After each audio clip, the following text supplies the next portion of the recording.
Frères et sœurs, ce que vous allez entendre aujourd'hui n'est pas un simple récit, c'est une révélation qui bouleversera votre perception du monde. Une guerre se prépare. Pas n'importe quelle guerre, la bataille finale, celle annoncée dans les prophéties, entre Israël et le Mahdi, le sauveur de l'islam. Des signes sont déjà là, visibles, concrets, et peut-être la date de cette bataille prophétique est plus proche que vous ne le pensez. Abonnez-vous dès maintenant à La Foi islamique. Activez la cloche pour ne manquer aucun épisode, car ce que nous allons vous dévoiler est d'une intensité rarement entendue. Bismillah ar-Rahman ar-Rahim.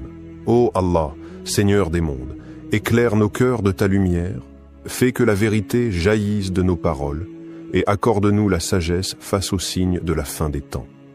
Partie 1. Les prophéties oubliées de la grande guerre finale. Imagine un monde plongé dans les ténèbres, un monde où la vérité devient mensonge, où l'oppression règne sans honte, et où les justes sont traqués comme des criminels. C'est dans ce décor chaotique que les prophéties islamiques annoncent le début d'un affrontement que nul ne pourra éviter. Ce n'est pas une guerre comme les autres. Ce n'est pas un simple conflit d'intérêts politiques. C'est une bataille spirituelle, une épreuve ultime entre la lumière et l'obscurité, entre la fitna et la guidance. Le prophète Muhammad n'a jamais parlé en vain. Lorsqu'il évoque les derniers temps, il nous avertit d'un ennemi déterminé, enraciné, ancien.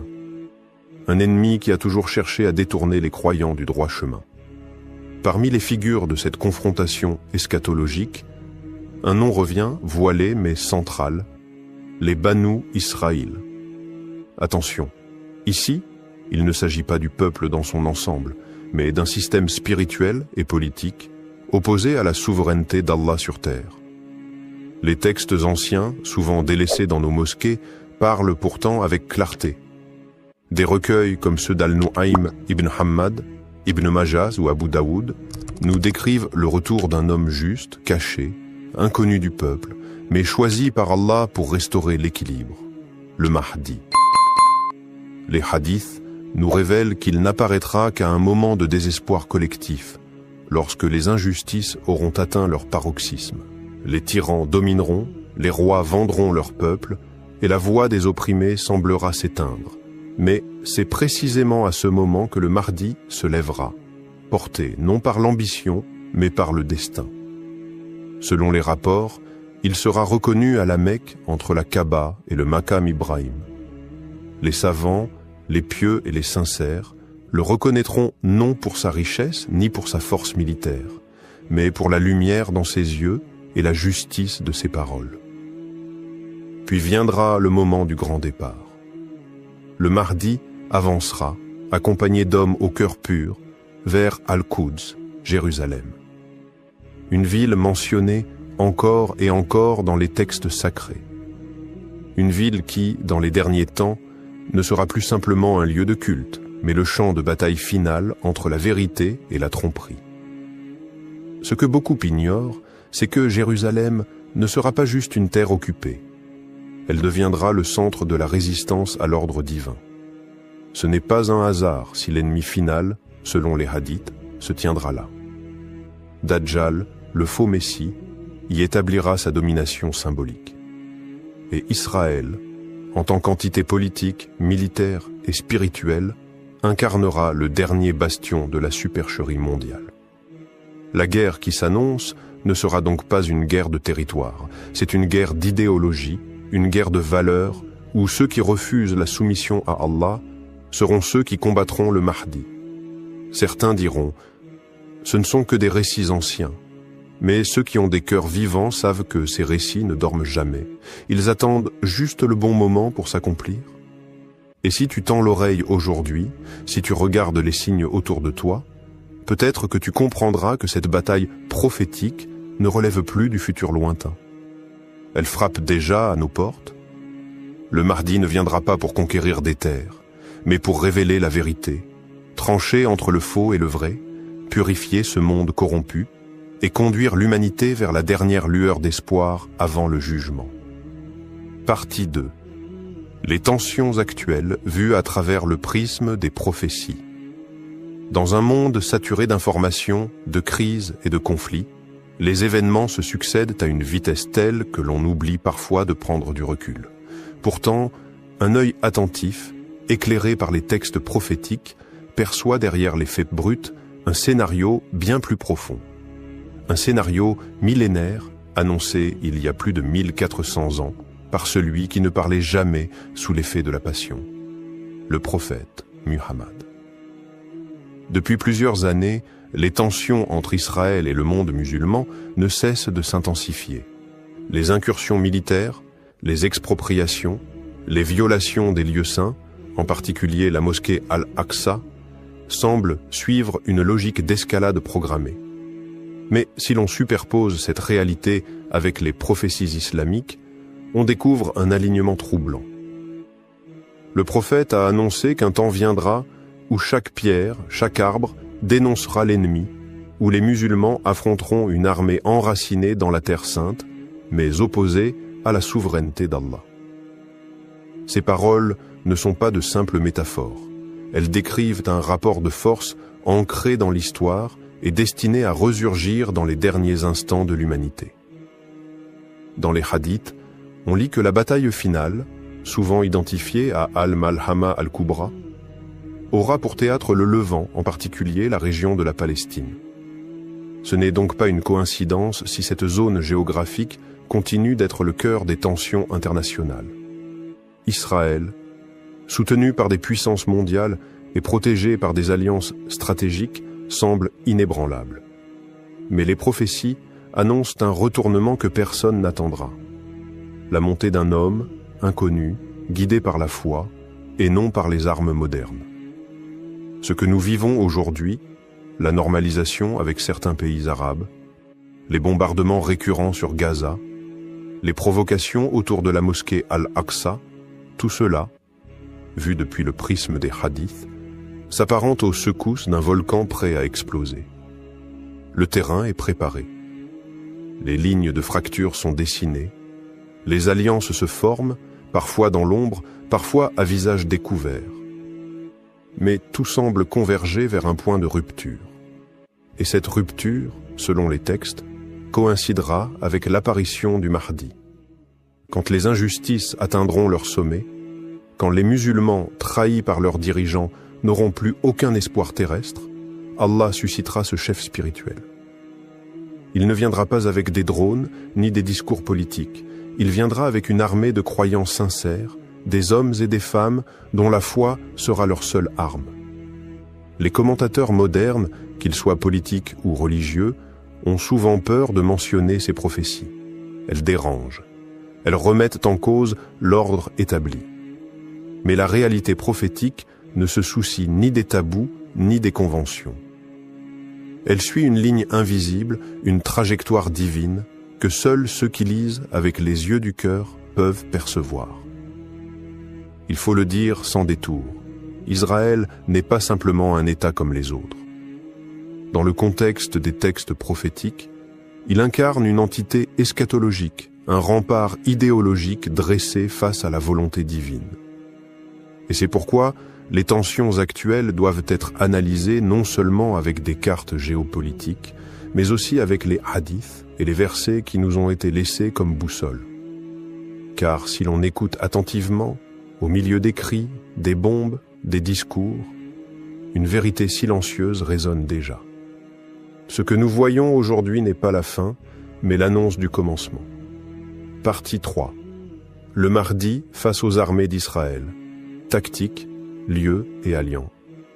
Imaginez la scène. Le monde est au bord de l'effondrement. Les superpuissances vacillent, les alliances s'effritent, les peuples s'agitent. Et dans ce chaos, une lumière se lève. Une bannière noire venue de l'Est fend les ténèbres. À sa tête, un homme simple, au cœur pur mais au destin exceptionnel, le Mahdi. Ce n'est pas une fiction, c'est un avenir prophétisé dans les sources islamiques. Des hadiths anciens, rapportés par des compagnons du prophète, décrivent en détail la stratégie divine qui s'opposera aux puissances du monde et au cœur de cette confrontation finale, Israël. Le Mahdi ne sera pas seul. Des armées afflueront de toutes parts. Du Khorasan, cette région englobant aujourd'hui l'Iran, l'Afghanistan et une partie du Turkménistan, partiront des troupes portant des bannières noires. Le prophète a dit « Quand vous voyez les bannières noires venir du Khorasan, rejoignez-les car c'est là qu'est l'armée du Mahdi. » Ces combattants seront rejoints par les croyants du Levant, hommes et femmes réveillés par les injustices, galvanisés par la foi, assoiffés de justice. Damas deviendra un pivot stratégique. Ces montagnes offriront des forteresses naturelles, des postes d'observation et des terrains de défense. Dans les rues anciennes de la ville résonneront des takbirs mêlés à l'appel de l'ultime réveil. Mais la bataille ne s'arrêtera pas là. Les prophéties parlent de la vallée de l'Euphrate, là où une richesse, peut-être symbolique, peut-être littérale, émergera attirant les convoitises. Les nations du monde, Israël en tête, y verront une opportunité stratégique. Mais elles ignoreront que cette richesse est une épreuve, un piège pour les cœurs corrompus. Et puis, il y a la plaine de Megiddo, connue dans les textes chrétiens comme Armageddon. Cette vaste étendue située en Israël est souvent mentionnée comme le théâtre de la bataille finale. Là, selon les hadiths, les armées de l'Antéchrist s'opposeront à celles du Mahdi et de Issa ibn Maryam, alayhi salam, Jésus, revenu pour briser la croix et restaurer la vérité. Israël, de son côté, ne sera pas passif. Fort de ses alliances avec les grandes puissances, il mobilisera une armée sophistiquée, équipée de technologies de pointe, de systèmes de défense avancés, de renseignements globalisés. Mais le Mahdi ne combattra pas selon les règles de la géopolitique moderne. Il avancera avec des soldats dont la foi remplace les blindés, dont les prières ont plus d'impact que les satellites. Et c'est ici qu'intervient un hadith troublant. Le moment viendra où même les pierres et les arbres diront « Ô musulmans, il y a un juif derrière moi, viens le tuer ». Ce hadith, souvent mal interprété, ne doit pas être compris comme un appel à la haine ethnique, mais comme une métaphore puissante. La création elle-même se dressera contre ceux qui défient la vérité. Tout dans l'univers sera mobilisé pour faire triompher la justice. Car cette guerre, malgré les apparences, ne sera pas simplement entre des nations ou des peuples. Ce sera une bataille entre le faux et le vrai, entre un monde fondé sur le mensonge, l'illusion, l'usure et l'injustice, et un monde rétabli sur la lumière, la foi et la droiture. Chaque pas du Mahdi, chaque cri des fidèles, chaque déploiement stratégique sera inscrit dans une logique divine, rien ne sera laissé au hasard. Ce ne sera pas la victoire du plus fort, mais la victoire de celui qui est avec Allah. Et alors que les grandes capitales du monde s'effondreront dans la panique, que les alliances vacilleront comme des châteaux de sable, la bannière du Mahdi flottera sur les ruines du mensonge. Partie 4. Vers une date possible. Convergence entre science et révélation. Peut-on vraiment entrevoir l'horizon d'une guerre prophétique annoncée ? Peut-on tracer, ne serait-ce que l'esquisse, d'une date qui verrait s'affronter les forces du Mahdi et celles d'Israël, dans un cataclysme spirituel et militaire jamais vu? La question est grave, presque audacieuse. Le prophète nous a avertis. Celui qui prétend fixer une date pour le heurement. Et pourtant, les signes s'accumulent. Le sable du temps s'effrite et les événements mondiaux convergent. La science et la technologie jouent aujourd'hui un rôle central dans le basculement de notre époque. L'avènement de l'intelligence artificielle, capable d'anticiper, de simuler, de gouverner presque, transforme les relations humaines, les rapports militaires, les perceptions du réel. ChatGPT, robots autonomes, surveillance généralisée, armes pilotées par algorithmes, nous entrons dans une ère de contrôle total où la vérité devient programmable. N'est-ce pas là une forme de fitna, un chaos numérique qui prépare les esprits à la confusion? Le climat aussi parle. Feux géants, inondations dévastatrices, températures records, Certains hadiths mentionnent des bouleversements environnementaux parmi les signes précurseurs. L'heure n'arrivera pas avant que la terre n'ait vomi ses trésors et que les catastrophes ne se multiplient. Ce qui était rare est devenu quotidien. Le ciel devient hostile, la terre instable. Un avertissement muet mais pressant. Et puis il y a Israël au cœur de toutes les attentions. Son expansion continue, sa position dans la géopolitique mondiale, ses relations avec les grandes puissances, tout semble indiquer qu'il joue un rôle déterminant dans l'échiquier de la fin des temps. Le regain de tension à Jérusalem, la montée du sionisme messianique, les appels à reconstruire le troisième temple, chaque événement alimente la crainte d'un choc eschatologique. Al-Quds, épicentre des prophéties, brûle d'une inquiétude silencieuse. Des savants contemporains, sans oser nommer une date précise, parlent pourtant d'une fenêtre temporelle, une période critique située entre 2025 et 2040. Le savant Muhammad al-Arifi évoque une génération où la majorité des signes mineurs seraient déjà apparus. Le cheikh Imran Hossein parle quant à lui d'une ère numérique trompeuse, ouvrant la voie à Dajjal et donc au Mahdi. Et si nous étions déjà entrés dans cette fenêtre invisible? Des théories émergent. Certaines se basent sur des calculs historiques reliant les cycles lunaires, les années prophétiques, les grands événements islamiques. D'autres croisent les données climatiques, les crises économiques, les évolutions sociales. Une convergence étonnante se dessine autour de l'année 2030, souvent citée, presque instinctivement comme un seuil. Pas forcément la date finale, mais peut-être le point de non-retour. Un fait frappe l'observateur attentif. Les signes mineurs semblent presque tous accomplis. La nudité normalisée, la musique omniprésente, les bergers construisant des gratte-ciel, les assassinats en masse, la disparition du savoir traditionnel. Ne reste-t-il plus que les grands signes, l'apparition du Mahdi, l'intervention d'Issa, alayhi salam, l'émergence de Dajjal? Et dans ce climat d'incertitude, un sentiment d'urgence plane, pas de panique, mais une préparation intérieure.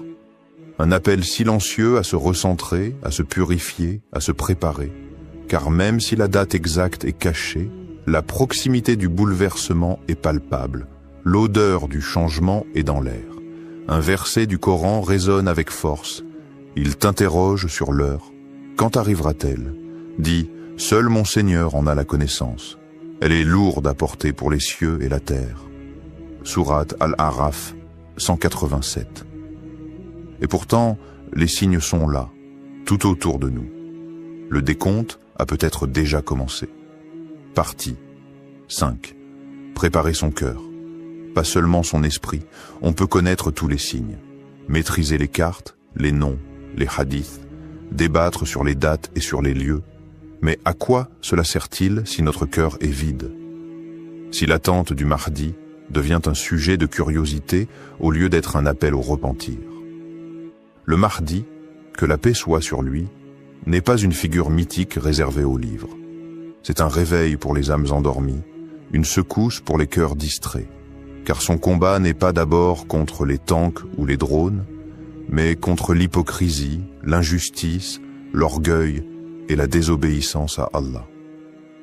Aujourd'hui, beaucoup cherchent des signes extérieurs, mais le vrai champ de bataille est à l'intérieur, entre l'ego et l'âme, entre l'amour du monde et l'amour d'Allah.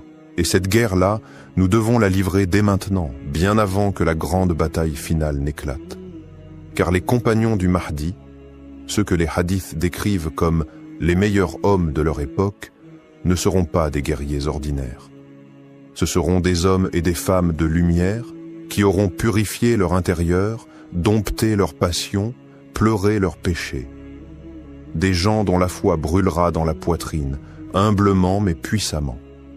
Le prophète a dit « Il viendra un temps où s'accrocher à sa religion sera comme tenir une braise ardente dans sa main. » Ce temps, c'est maintenant. Et seuls ceux qui tiennent bon dans l'obscurité du doute, dans l'indifférence du monde, pourront reconnaître la lumière du Mahdi. Es-tu prêt? Vraiment prêt? Pas à fuir vers le champ de bataille, mais à te lever avant l'aube pour prier, à dire non au péché quand personne ne te voit, à pardonner, à jeûner, à invoquer Allah avec sincérité. Le Mahdi ne cherchera pas les plus éloquents, les plus politisés, ni les plus suivis sur les réseaux. Il cherchera les plus sincères. Ceux qui n'ont pas attendu la fin des temps pour se réformer. Ceux qui n'ont pas mis leur foi dans les calculs, mais dans les larmes de la repentance. Et il faut le dire clairement, tout le monde ne sera pas choisi. Les hadiths parlent d'un petit groupe, minoritaire au début, mais pur, solide, fidèle. Des hommes venus d'Orient, de l'Occident, du Nord, du Sud, pas unis par une langue ou une origine, mais par le lien invisible de la taqwa, la crainte d'Allah. Il est temps de cesser de demander « quand viendra-t-il » et de commencer à se demander « suis-je prêt à le suivre si je le reconnais ?» Et encore plus fort, me reconnaîtrait-il comme un des siens? Rien ne garantit que nous verrons cette époque, mais tout garantit que nous serons jugés. Et le Mahdi, dans ce jugement final, ne sera qu'un témoin parmi d'autres. Le vrai rendez-vous est avec Allah. Alors prépare ton cœur. Lave-le chaque jour dans les ablutions de la sincérité. Ouvre-le à la lumière du Coran. Purifie-le de la rancune, de l'ostentation, de l'amour des passions, car le Mahdi n'aura pas besoin de soldats, il aura besoin de serviteurs d'Allah. Peut-être que le plus grand secret, c'est que celui qui prépare son cœur aujourd'hui est déjà du côté du Mahdi, même sans le voir. Et celui qui néglige son âme, même s'il lit tous les signes, ne le reconnaîtra peut-être jamais. Frères et sœurs, ce que vous venez d'entendre n'est pas un récit d'imagination. Ce ne sont pas les chapitres d'un roman apocalyptique. Ce sont des vérités prophétiques, des avertissements et surtout des appels. Le Mahdi viendra. C'est une promesse, une certitude. Mais la question n'est pas quand il viendra, ni contre qui il se battra. La vraie question, celle qui nous jugera, c'est « sommes-nous de ceux qui seront avec lui ou de ceux qui détourneront le regard ?» La bataille finale ne sera pas filmée par les médias, elle sera vue par Allah. Et celui qui aura purifié son âme, tendu sa main vers la lumière et combattu ses propres ténèbres, aura déjà rejoint le camp de la vérité, bien avant le fracas des armes. Israël, les grandes puissances, les alliances, les tactiques, tout cela s'écroulera. Mais la foi, elle, ne s'écroulera jamais.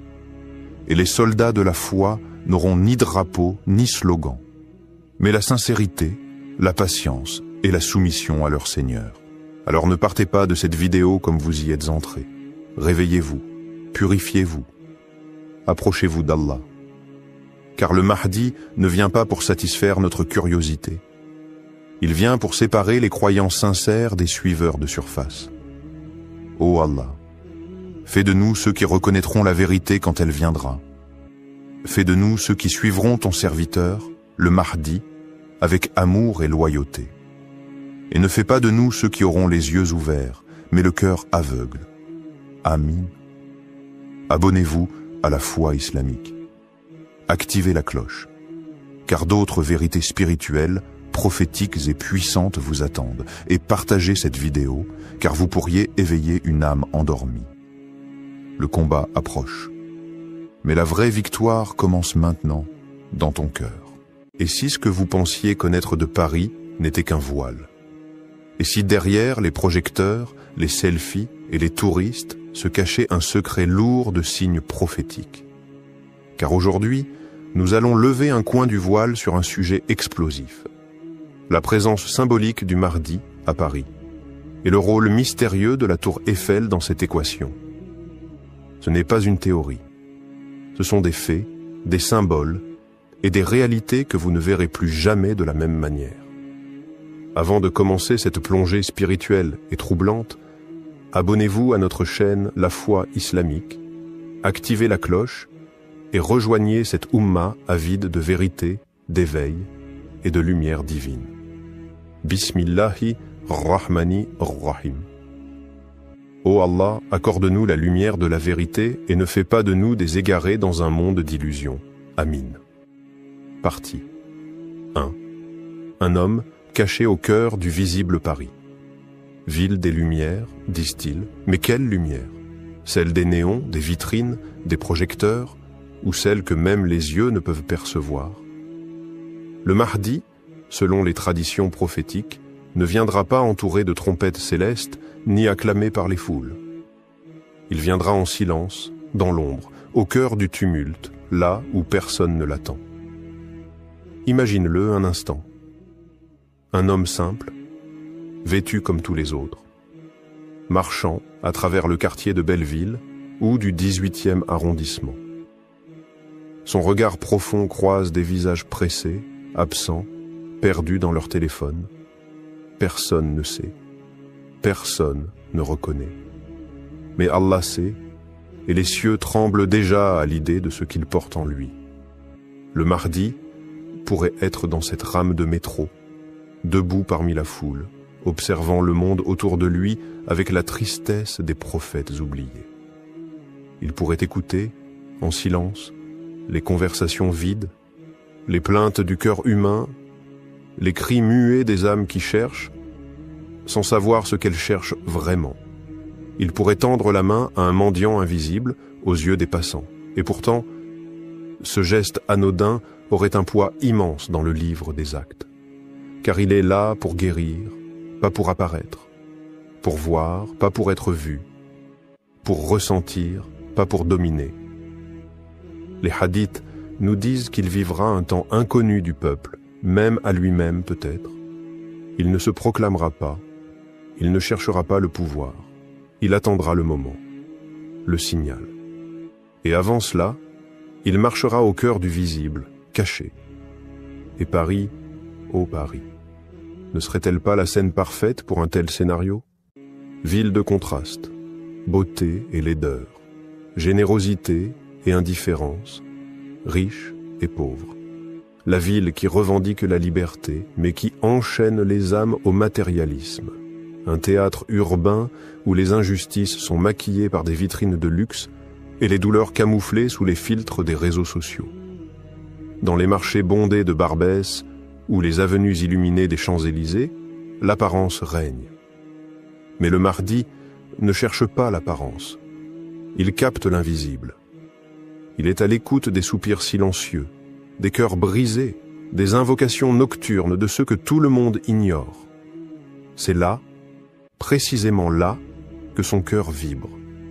Là où le désespoir côtoie l'espoir, là où la nuit est si noire qu'elle appelle forcément une aube. Et Paris, malgré tout, malgré ses errances, porte en elle une mémoire spirituelle, presque oubliée. Des révolutions ont éclaté ici, des peuples se sont levés contre la tyrannie. Des rêves de justice ont illuminé les rues pavées. Cette ville n'est pas seulement une capitale, elle est un symbole. Et les symboles attirent les âmes chargées de destin. Le Mahdi, dans sa quête, pourrait avoir traversé ces lieux. Il pourrait avoir prié dans une petite mosquée de quartier, au fond d'une rue étroite, entre un kebab et un pressing. Il aurait pleuré, peut-être, pour les enfants perdus dans les banlieues, pour les femmes oubliées sous les toits en tôle, pour les jeunes qui ont faim d'un sens. Et pourtant, il repartirait sans bruit, sans trace, car son heure n'est pas encore venue. Car la vérité, c'est que le Mahdi n'attend pas Paris. C'est Paris qui attend le Mahdi. Mais elle ne le sait pas encore. Partie 2.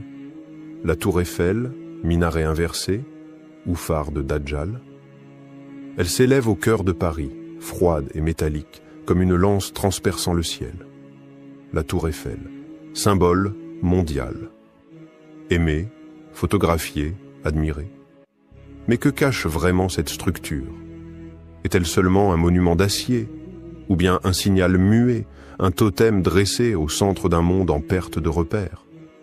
Certains voient en elle le triomphe de la modernité, d'autres y perçoivent le cœur battant d'un message plus sombre. Dans un monde saturé d'images, tout a un sens, tout est code. Et dans les codes des derniers temps, les symboles parlent plus fort que les mots.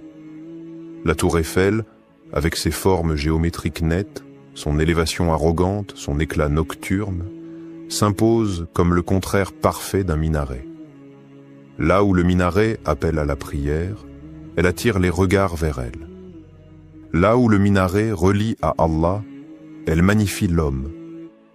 C'est une structure sans âme, mais pleine de puissance symbolique.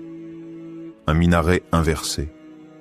Un appel silencieux à une autre adoration, celle de la matière, de l'homme, de la science détachée du divin. Et dans cette inversion, beaucoup voient la signature du Dajjal. N'oublions pas que le Dajjal, selon les hadiths, viendra avec des merveilles technologiques. Il trompera par les illusions, les tours, les fausses lumières.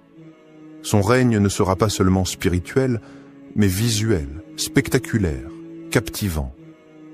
Et quoi de plus captivant aujourd'hui que cette tour scintillante érigée comme un trône au cœur de la ville?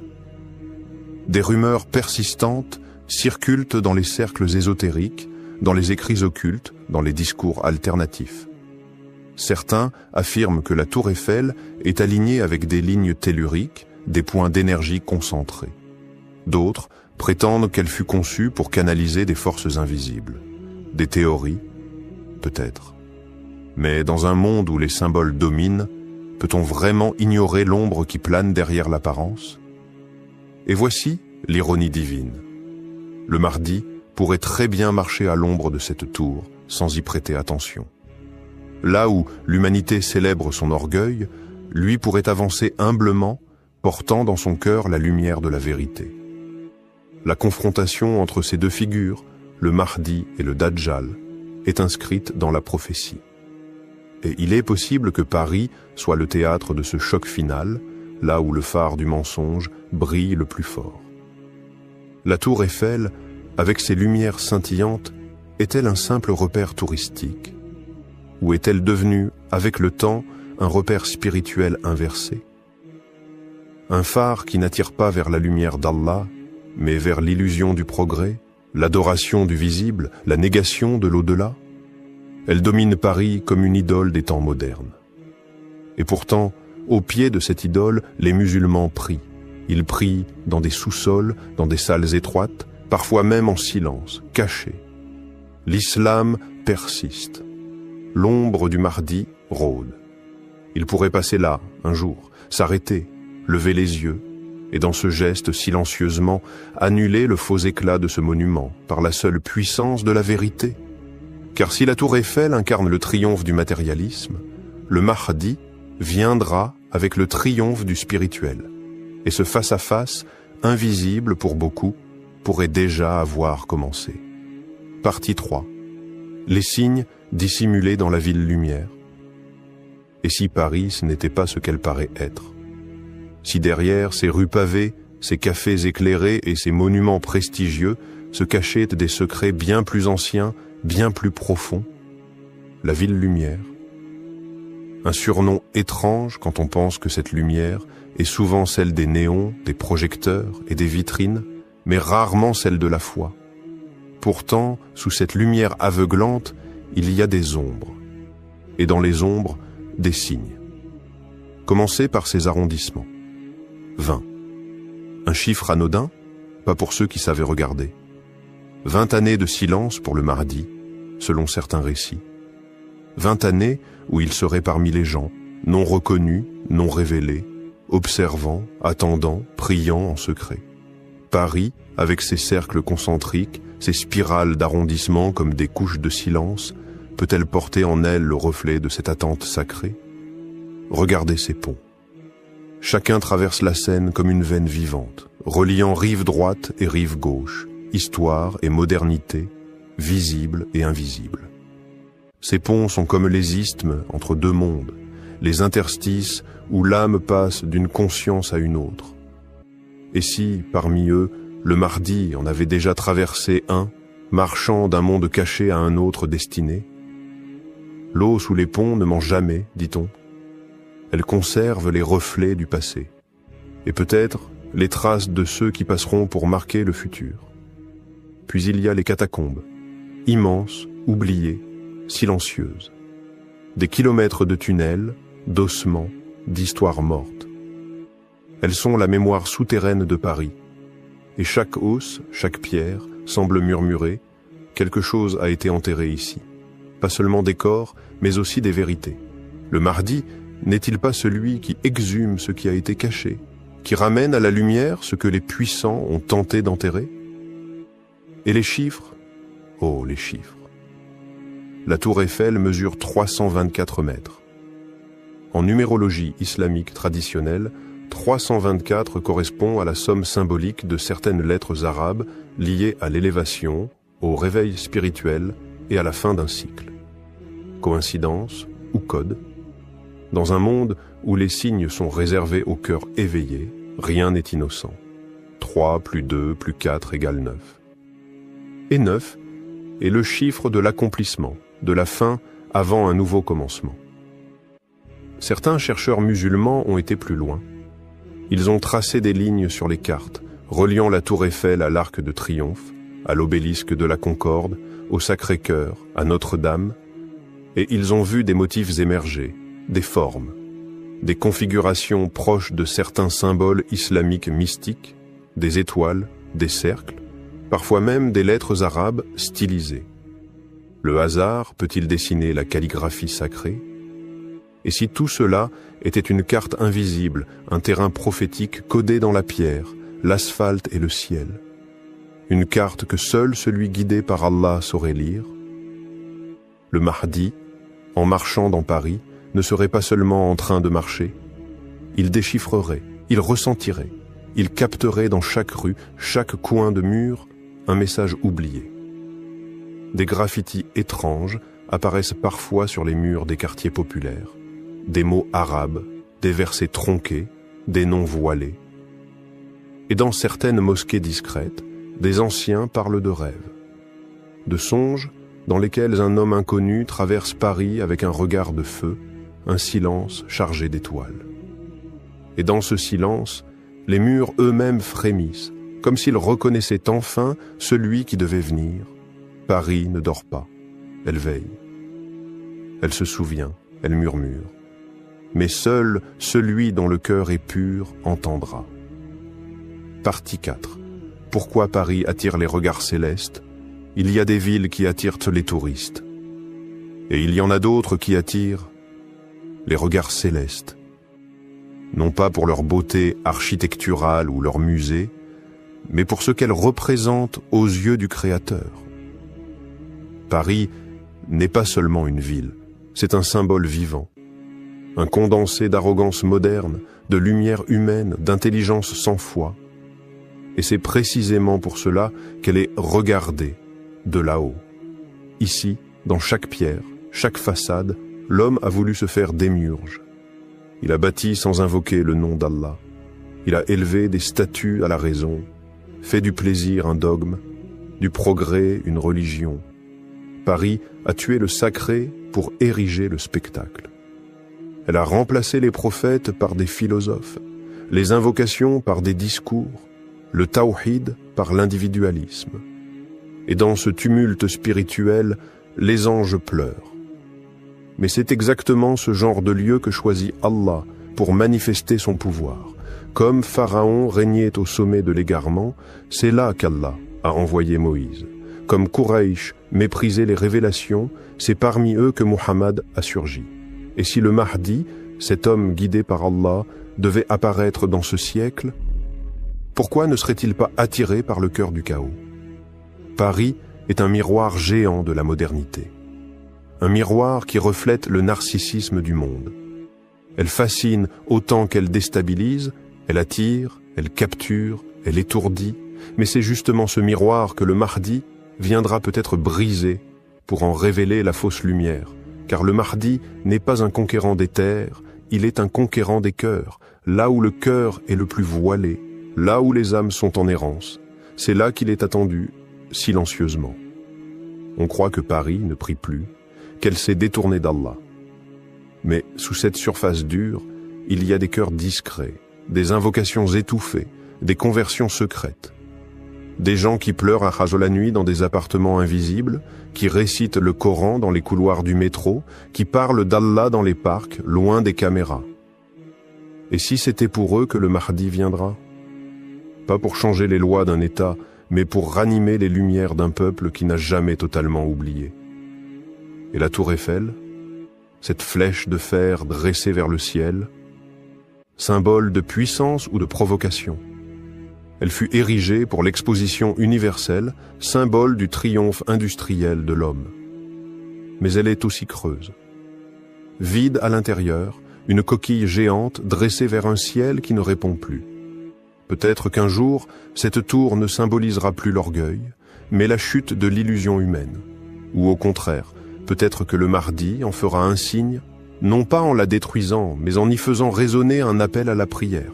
Ce serait un bouleversement, un retournement de sens, un rappel au monde entier que la lumière d'Allah dépasse toutes les lumières de ce monde.